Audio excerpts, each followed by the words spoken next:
Putem vorbi cu cineva să ne lase să facem curățenia gratis în firmă? Să curățăm ceva, da, să facem o demonstrație. Ne lasă să facem curățenia la tine în firma gratuit. Suntem aici în zona industrială a Timișoara și vom vedea dacă cineva ne lasă să le facem curățenia gratis în firma. Vom încerca la mai multe firme și vedem câte refuzuri primim și câte persoane ne lasă să le facem curățenie.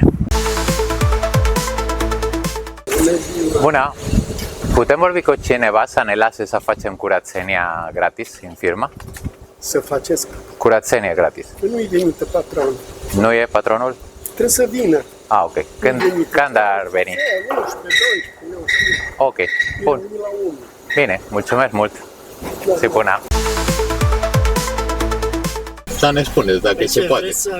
Să curățăm ceva, da, să facem o demonstrație, să ne lase să filmăm demonstrație și atunci să curățăm pe jos sau o mașină sau ceva utilaj sau ce aveți de curățat mai problematic. Haideți să parcați în altă parte și după aia vedeți.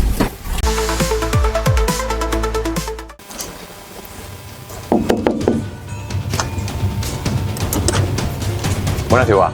Bună ziua! Ne lasă să facem curățenia la tine în firma gratuit? Da! Mulțumesc mult! Fain! Este o propunere nebună, știu, dar aveți ceva complicat de curățat pe aici? Ceva cu grăsimea, cu ceva care ați avut problema la curățare? Da, și cu rugină ar fi ok. Bun? Haideți să vedem. Bun, perfect, mulțumesc mult. Pot să intru? Da, vă rog. Mulțumesc. Cu ce vă ocupați aici în firma? Vindem utilaje de construcție, în special pentru constructori de utilități. Importăm din Elveția și din Germania și le distribuim în toată România. Ah, foarte fain. Deci aveți ceva de curățat, sigur.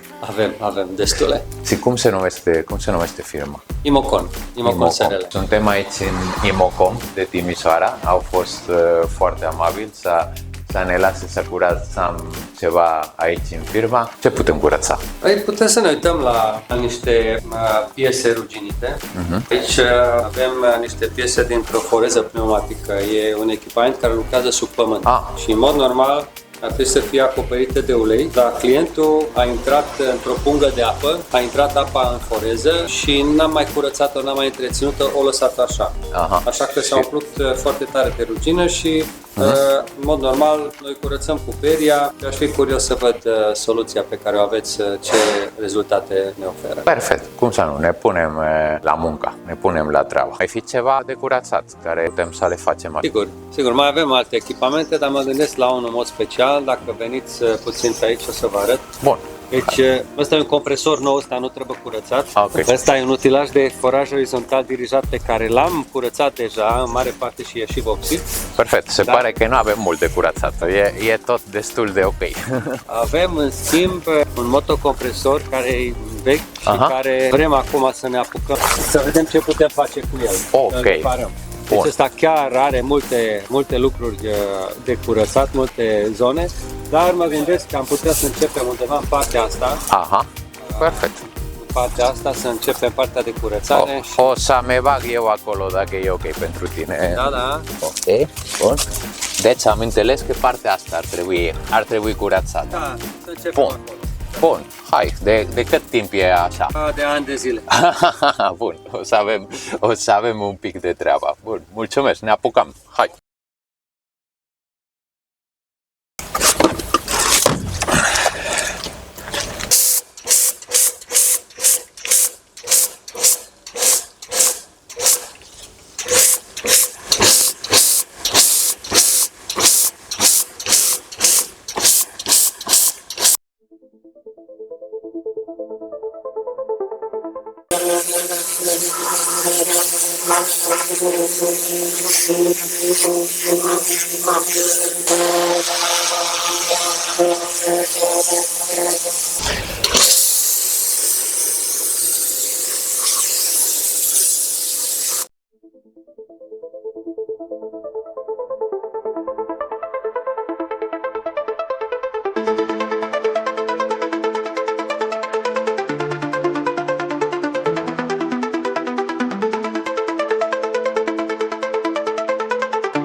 Cum ți s-a părut curățenia? Foarte interesant, mi-a plăcut că am îndepărtat rugina de pe piesele pe care noi greu le curățam de rugină, inclusiv în interiorul pieselor. Mi-a plăcut demonstrația la compresor cu degresarea și inclusiv la piesele mari care sunt greu de manipulat, ați reușit să le degresați și pe bază de solvent, fără să mai avem probleme cu rugina, deci soluții bune. Bun, mă bucur foarte mult, deci am aprobat proba de curățenie. Da. Bun, mulțumesc foarte mult. Bun, poate mergem pe la voi și dacă lucrați într-o firmă sau aveți, dețineți o firmă, dacă mergem pe la voi, vă rugăm să ne lăsați să vă facem curățenie. Și ca să-ți mulțumesc pentru oportunitatea care ne-ai dat și că ne-ai lăsat să facem curățenie în firma ta, vreau să-ți dau un cadou, un jamon de pata negra iberico din Spania. Vă mulțumesc foarte mult și a fost o plăcere să facem curățenie în firma ta.